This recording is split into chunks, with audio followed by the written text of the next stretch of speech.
இன்னைக்கு காலகட்டத்தில பார்த்தீங்கன்னா, குற்ற சம்பவங்களும், தீமைகளும் வந்து அதிகரிச்சுட்டே வருது இல்லையா? இந்த சூழ்நிலையில என்ன மாரி மாற்றத்த ஏற்படுத்த உங்க பயணம் இருக்கு? இந்த ஆன்மீக பயணம் இருக்கு.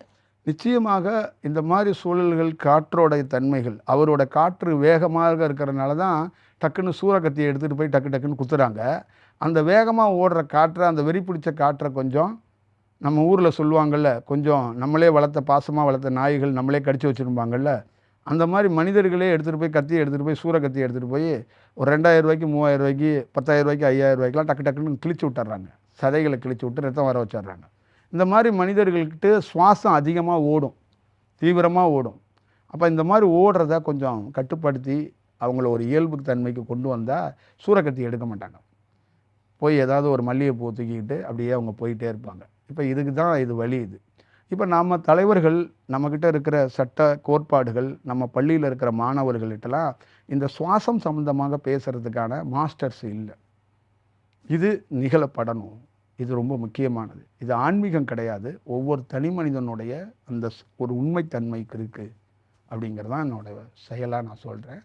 சுவாசம் மட்டும் உங்களுக்குள்ள ஒரு நல்ல தன்மை மாறுனுச்சுன்னா நீங்களே பல பேருக்கு ஒரு முன்னுதாரணமாக இருப்பீங்க.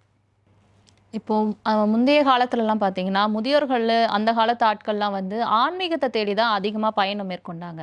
இன்னைக்கு இருக்கிற காலகட்டத்தில இளைஞர்கள்லாம் வந்து குருவ தேடி தான் அதிகமா போறாங்க இல்லையா? அதற்கு உங்களோட விளக்கம் என்ன? குருவை தேடி அவங்கெல்லாம் வந்து சுவாசத்தை பலப்படுத்திக்கலாம் வரல. அவங்க ஒரு வித்தை வித்தை கற்றுக்கிறது. இந்த ஒரு மாதிரி ஒரு சொல்லுவாங்கள்ல, ஒரு என்டர்டெயின்மெண்ட், ஒரு கொண்டாட்டங்கள் அப்படி தான் வர்றாங்க. அப்போ என்னகிட்ட வர்ற எவ்வளோ இளைஞர்கள் வந்திருக்கிறாங்க. அவங்கள நான் கொண்டாட வைக்க மாட்டேன். அவங்கள நான் இயல்பு தன்மைக்கு மாற்றுறது தான்.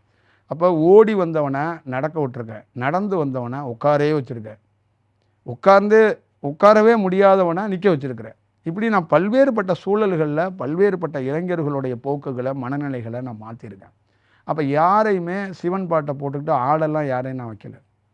ரொம்ப ஒரு ஒரு என்னன்னா, மனிதர்களுக்குள்ள ஒரு ஒரு ஒரு வேறு வேறு புரிதல்களும் வேறு வேறு தேடுதல்களும் இருக்கும். அதை நாம் எப்படி கையாளுற முறைகள் அப்படின்னு இருக்கும். என்கிட்ட எந்த வித்தையும் இல்லைம்மா.